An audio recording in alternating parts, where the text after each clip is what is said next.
queda del otro lado del muro, digamos. No hay un flujo del agua. Y además está el hecho de que todo el agua cuando llueve torrencialmente va a ir a parar al pozo.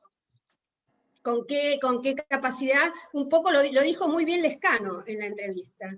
Digamos, yo lo he dicho públicamente, si alguien invita a resolver un problema en lugar de un equipo multidisciplinario a un ingeniero desocupado de Paraná al medio, te va a hacer diques, porque el ingeniero desocupado sabe hacer diques.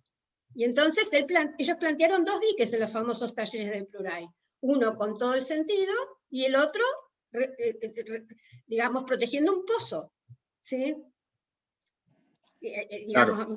A mí me quedó clarísimo con la entrevista de Lescano.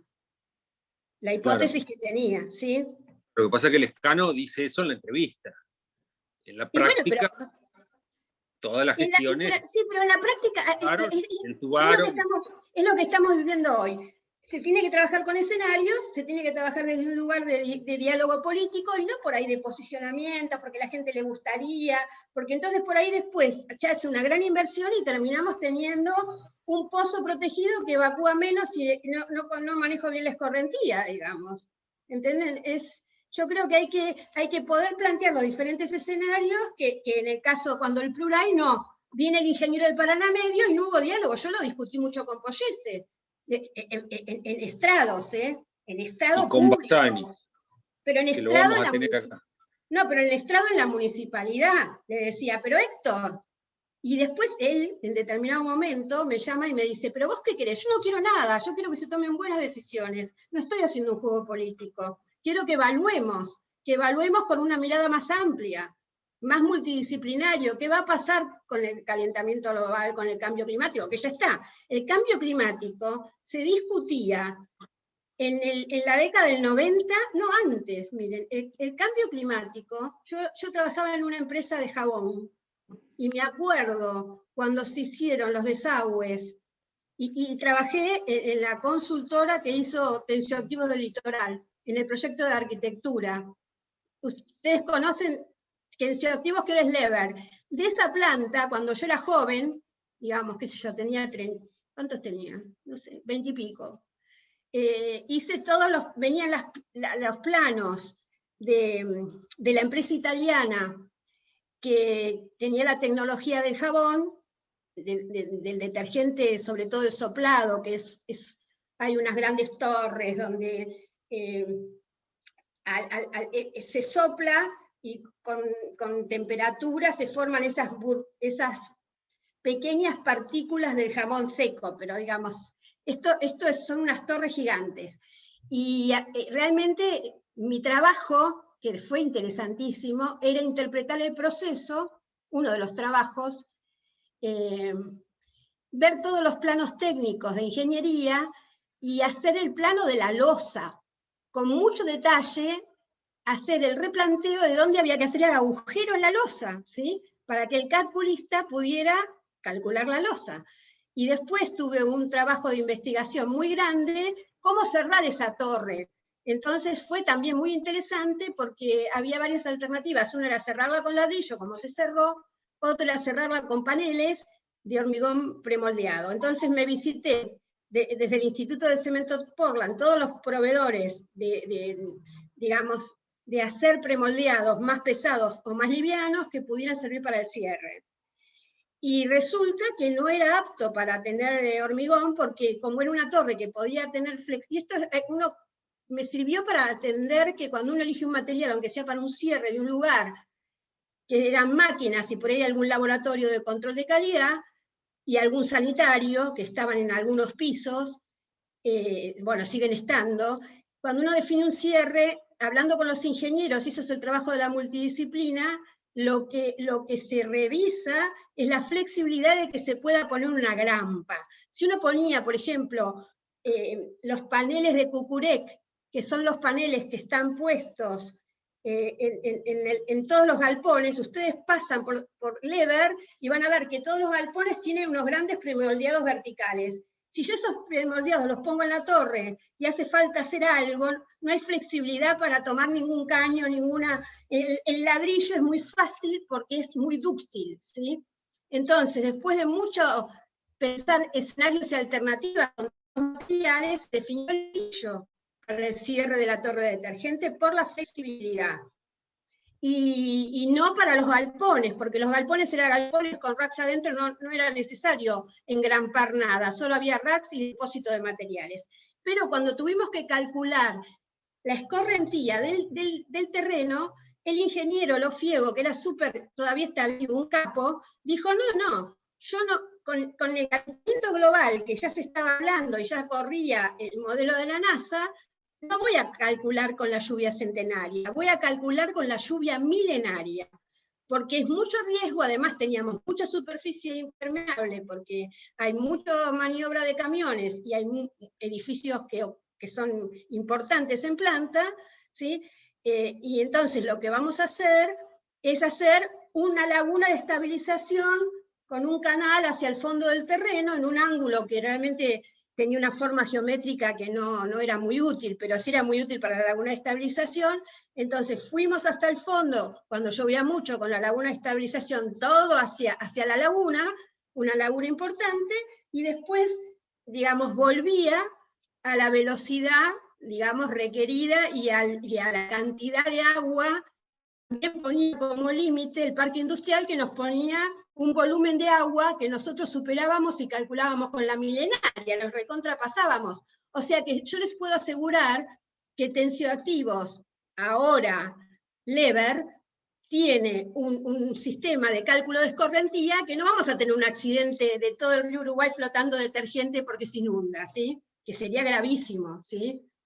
Entonces, yo creo que no considerar que va a haber más lluvia cuando uno decide una obra, cuando es algo que está presente, esto les digo que habrá sido en el año, miren, 77 o 78, ¿sí? ¿Cuánto hace?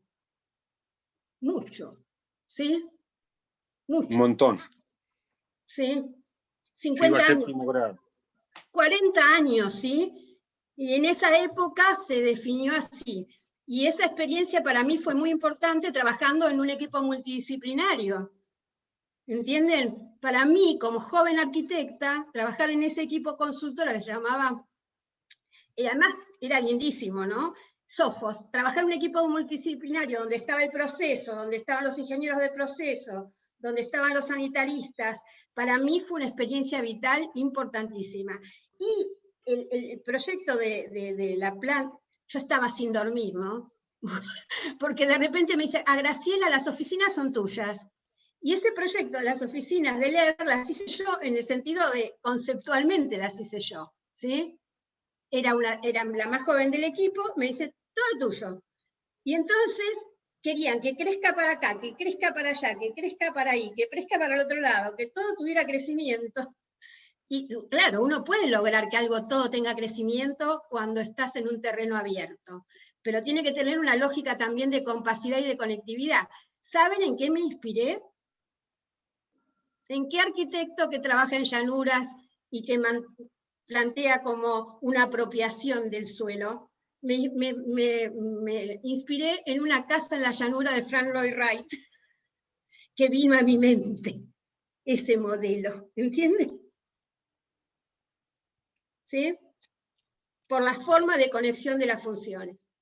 Así que, pero fue una experiencia maravillosa, ¿no? Trabajé como 4 o 5 años con ese equipo, y entonces cuando se toman decisiones sin haber evaluado diferentes escenarios, no saben lo que me hicieron caminar a mí los ingenieros para decidir el cierre de la torre de soplado de detergente. Ahora después me entero que la planta de Lever certificó calidad total. ¿Por qué certificó calidad total? Por la calidad de los espacios, por la luminosidad, por una cantidad de cosas, porque estaban bien distribuidos los sanitarios. Y ahí uno se siente un poco parte, ¿entienden? Porque había buena iluminación en los locales, ¿sí? ¿Está bien? O sea que uno puede ser junior y tratar de hacer la mejor arquitectura posible, ¿sí? Y tomar decisiones pensando que tiene que consultar, y no decisiones apresuradas, digamos, ¿no? Porque si se llegan a mojar las personas igual, las personas no van a estar contentas, por ahí si se hubiesen trasladado 100 metros o 50 metros y uno asegurara que no se mojan más, estarían mucho más contentas, ¿sí? Y esto me parece que requiere flexibilidad de pensamiento y poder articularse con diferentes personas, ¿no? Y digo, yo lo aprendí ahí, tuve suerte. Había trabajado como dibujante en estudios, digamos, haciendo planos de replanteo. Ya cuando llegué ahí sabía hacer replanteo. Y me había pasado de estar haciendo replanteo de encofrado y que mi plano, sin revisar, saliera para la obra, cosa que me ponía así, en un estudio que trabajé, ¿no? Pero digamos, esa experiencia en equipo multidisciplinario te marca y te vuelve más flexible, ¿no? ¿Sí? O sea, me parece en este sentido que no se puede tomar una decisión sin haber planteado diferentes escenarios y haber tenido diferentes consultores. Yo no podría haber analizado el tema del río Uruguay sin haber hablado con biólogos, con geólogos, con expertos en clima, y no traer solo ingenieros que saben hacer defensas, ¿sí? ¿Está bien? Así que bueno, sigamos. Este es un tema para... No sé si les sirve, pero es un tema que me gustaba expresarles en el sentido de la importancia de la multidisciplina para la toma de decisiones, ¿sí? ¿Está bien? Ya Luis Einstein, cuando hizo, que es mi mentor, yo llegué a titular a Concepción del Uruguay, siendo también 34 años, porque Luis Einstein me recomienda y fue asesora de honor en mío durante el primer año. Luis Einstein ya era profesor graduado en Estados Unidos en planeamiento, y había hecho el plan de Concordia. Él en el plan de Concordia ya decía, hay que dejar lugar al agua. El plan de Einstein para Concordia dice, hay que dejar lugar al agua. ¿Sí? Como se dice ahora. Pero eso hace 50 años, ¿sí? Y lo tuvimos mucho después con Guillermo de profesor en la especialización en Rosario. Pero Luis lo diría también. Por supuesto. Bueno, les pido ayuda, se me desconfiguró el celu. ¿Cómo hago para que no me gire mi cabeza ahí? ¿Hay algo en el celu que habilita eso que no se me salió ahora? ¿Alguien sabe cómo es? ¿Para dejarlo fijo? No, que gire. ¿Cómo? En rotación de pantalla, deslizás la pantalla de su celu, desliza y arriba le aparece la opción.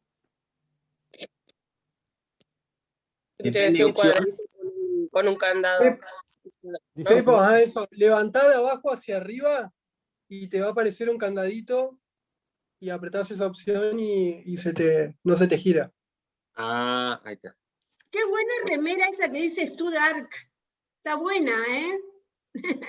¿La diseñaron los estudiantes? ¿Es del centro de estudiantes? ¿O algo Ahora así? sí, muchas gracias. No, es de una página que tengo de arquitectura.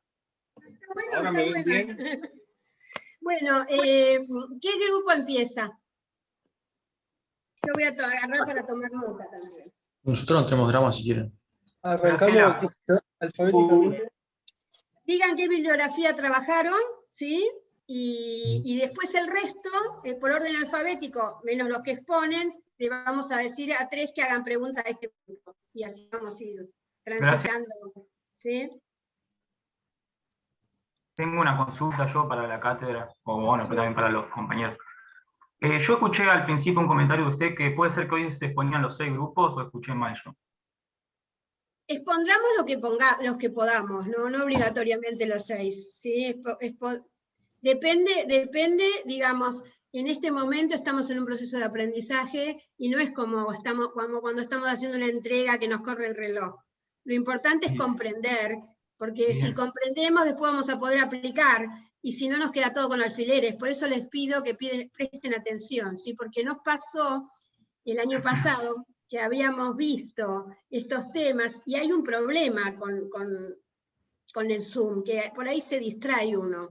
Entonces, por ahí hagamos así, que el orden alfabético sea, o sea de los equipos, y que uno por equipo le vaya haciendo a los otros. ¿Cómo garantizamos que haya atención? Porque la atención, realmente la atención es lo que va a garantizar que ustedes les quede, aunque sea una cierta hipótesis, que se acuerdan, que lo puedan volver a ver, que vayan con ánimo a ver la bibliografía, que puedan ahora preguntarme una duda a mí, y entonces cuando estén proyectando que les quede vivo, digamos, ¿sí?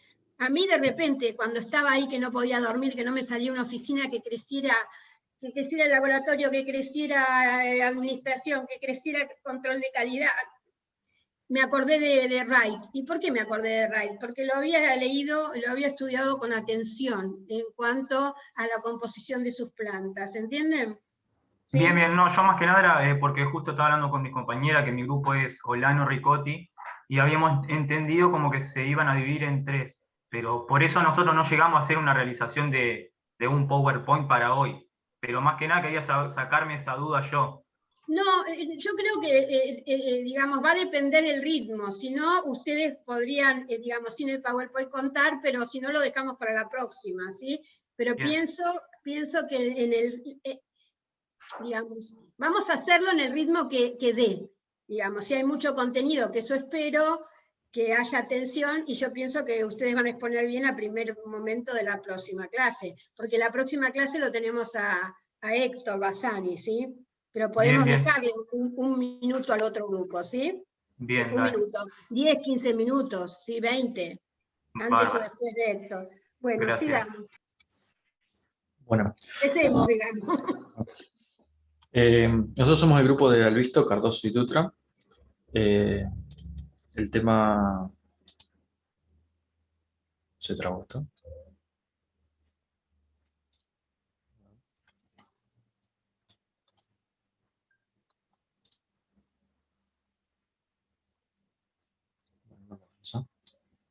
Andá pasando ahí de última, si no. Sí, es lo que pensaba hacer. Vayan diciendo el tema. Ah, usted el último. Ahí está, no era problema, ahí está. Nosotros tuvimos el tema del miedo a la esperanza, que es todo un plan urbanístico y político, digamos, que dirige Sergio Fajardo en Medellín. Medellín es una ciudad de Colombia que estaba ubicada entre las peores ciudades que había, y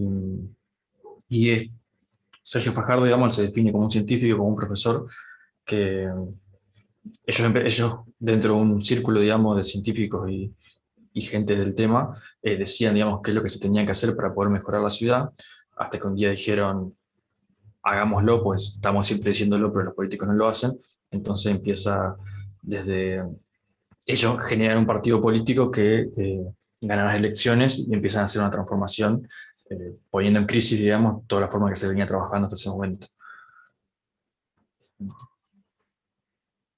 Este es un plano de Medellín, en donde se puede ver según los barrios, o comunas, creo que le dicen ellos.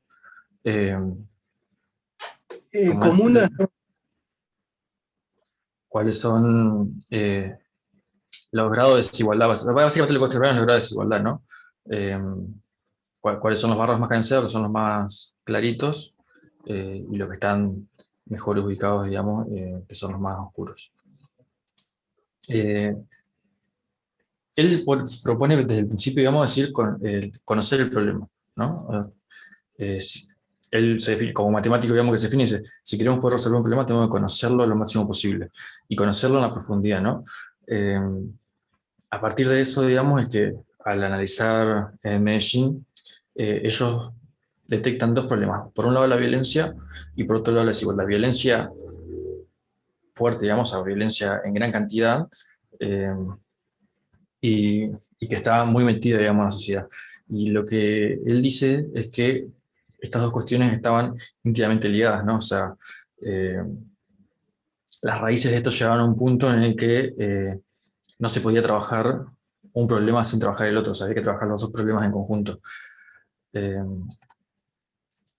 Y ahí es donde proponen, digamos, una forma de contrarrestar el problema. Bueno, ellos ven la manera de contrarrestar el problema a la vez, la violencia a la vez que la desigualdad. O sea, no pueden, con una parte, contrarrestar la violencia y aparte de la desigualdad. Es por eso que empiezan a tener un programa, digamos, donde trabajen con las dos a la par. O sea, dice que no es las dos a la par, pero casi en simultáneo. Entonces, para la violencia, trabajan con la policía, que bueno, él cuenta que nunca vio posible trabajar con la policía, pero en este caso sí era necesario para que pueda haber presencia en cada parte de los territorios, y así a la vez con acción social, digamos, y entendiendo el lugar y dónde estaban los puntos de poder, digamos, y accionar sobre ellos. Después el otro punto era la reinserción, que ellos cuentan que para sacar personas, digamos, de esta violencia que se ejercía, que más que nada eran problemas con el narcotráfico, hay 3 opciones: una es la muerte en combate, el otro es el sistema de recompensa y la otra es la negociación. Y lo que asumieron ellos es negociar, ¿no? Entre los poderes, o sea, entre el poder del narcotráfico y el poder político, ir negociando para ganar reinsertados en la sociedad. Y bueno, y después, como otro punto, es la cultura ciudadana, donde ellos van comunicándose con los ciudadanos y explicándole cada cosa que van haciendo. Uno de los problemas que yo veía antes en la política, y que usualmente sucede, es que no está claro lo que se gana y en qué se lo gasta, ¿no? Entonces ellos, como primer medida, tomaron de accionar y hacer obras y todo lo demás, pero siempre teniendo en cuenta ser claros con la sociedad. O sea, decir, bueno, acá está lo que ustedes pagan en impuestos, en esto se lo está gastando. Entonces, le produce una confianza a la ciudadanía para que puedan seguir apostando al cambio ese. Entonces, lo que ellos intentaron fue dar una ruptura con lo que venía pasando y plantear una nueva cultura ciudadana, si se quiere. Para la reinserción de la sociedad se necesita atención individual, formación, con capacidades, o sea, darle capacidades a la gente que se vuelve a reinsertar, porque con todo este arraigo que tiene la violencia en los ciudadanos ya, es como sacar a un chico que desde los 12, 13 años que está en el narcotráfico y sale a los 25, ya está acostumbrado a eso. Entonces hay que darle herramientas para que esta persona pueda progresar, digamos, y pueda reinsertarse de nuevo, un proceso educativo para toda esta persona, y para que se vuelva a reinsertar con su familia, porque es como que se le cambia el modo de pensar. Por eso están tan arraigados. Y de esta manera obtener jóvenes con futuro. Y todo esto se lo dan con oportunidades. O sea, las acciones sociales trata de oportunidades de nuevas educaciones, de la educación pública, de la cultura del emprendimiento, de espacios para conocimiento, de proyectos urbanos. Pásalo, Eli. Bueno, era lo que decía antes. La policía para ganar terreno en la violencia, y junto con la acción social ir tratando la desigualdad que hay. Pásalo nomás. Bueno, y acá él plantea estos 4 puntos que él considera muy importantes. Antes quería mencionar algo de lo que hablaba Dani anteriormente, de la violencia, que por ahí ella mencionaba mucho el tema del narcotráfico, pero el narcotráfico en realidad es un mundo muy grande. No sé si vieron la serie de Pablo Escobar, que se ve muy, muy claro este contexto social. El narcotráfico comprende también, o sea, si deconstruimos la palabra, vemos también asesinato, delincuencia, porque en realidad los que más ven implicados son la sociedad, los rubros bajos, digamos. Porque ahí también menciona el tema de la reinserción. Pensemos si nosotros no tenemos ninguna posibilidad de crecer, y viene una persona, como en este caso fue en estas décadas, Pablo Escobar, que ahí le decía, yo te doy $5.000 y vos matás a un policía. ¿Qué es más fácil? ¿Aceptar esa propuesta o reinsertarse en la ciudad mediante estudios o demás? No, la gente agarraba y se iba para esta rama, entonces por eso es muy difícil realizar esta contrastación. Por eso él ahora menciona, bueno, ¿por qué es importante? Porque también el narcotráfico está ahí, menciona, relacionado con el tema de la corrupción. Y la corrupción ligada con la política. Por eso yo ahí hice una pregunta, me hacía una pregunta de por qué es importante transformar la política, como él menciona. Y claramente la política tiene un poder que los ciudadanos no se lo pueden dar. O sea, por más que los ciudadanos quieran cambiar la situación en la que están viviendo, en el caso de Medellín, o Cali, o cualquier otra de las ciudades de Colombia que fueron fuertemente influenciados por los carteles, la política le iba a dar esta otra cara de la moneda. Ellos, por ejemplo, con el tema de la extradición en Colombia, que fue un decreto ahí que empezó a ponerse fuertemente, toda la parte del narcotráfico empezó a sobornar a políticos para que justamente estén en contra en el Congreso de que se realice esto. Bueno, ahí se ve todo el tema del poder de los políticos, de cómo un político puede cambiar, bueno, obviamente las leyes, ¿no? Entonces, por eso es importante, él decía, ver cómo llega el político al poder, que si él llegó mediante, digamos, acortando caminos, sobornando y demás, cuando ejerza su poder va a ser susceptible a esto, a ser sobornado, bueno, a mal usar la plata. Ahí también él menciona un término que se ve mucho también en esta serie, de la parapolítica, que es lo que estaba mencionando anteriormente. Otra de las cosas que ahí mencionaba también Daniel, confianza de la ciudadanía, de lo importante que es ganarse, digamos, y tener la confianza de la ciudadanía. Sin la confianza de la ciudadanía no va a haber transformación social. Ahí ella mencionó el tema de los impuestos, o sea, ellos agarraban lo que cobraban, por decirte, de impuestos, decían, mirá, acá los ponemos, acá está, y este hincapié en ponerlo en los recursos públicos, que aumenten esta importancia del espacio público. Disculpa, Tommy. Tomás, chicos, les quería acá comentar algo. Esto de que la sociedad observa que es un sistema, por más que de golpe tenga alguno plata o que corra riesgo de muerte, que es una sociedad violenta, y lo mismo está pasando en México, la gente siente que no tienen futuro, digamos. Siente que no tiene... Y acá les voy a contar una anécdota. Yo era directora nacional de capacitación y voy a dar un curso de hospital de autogestión a La Rioja. Entonces, yo siempre charlo con los choferes, ¿no? Entonces, el chofer me llevaba al hospital para el taller. Entonces le digo al chofer, ¿qué tal? ¿Cómo está todo por acá? Y me dice, bien, nos dieron una casa, mi mujer y yo tenemos trabajo. Y le pregunto, ¿y su hijo estudia? Sí, estudia informática en Córdoba. Qué bueno que esté en la universidad. ¿Y qué, va a volver acá? No, acá, informática, que se sepan los números, nunca. Acá no hay futuro. ¿Sí?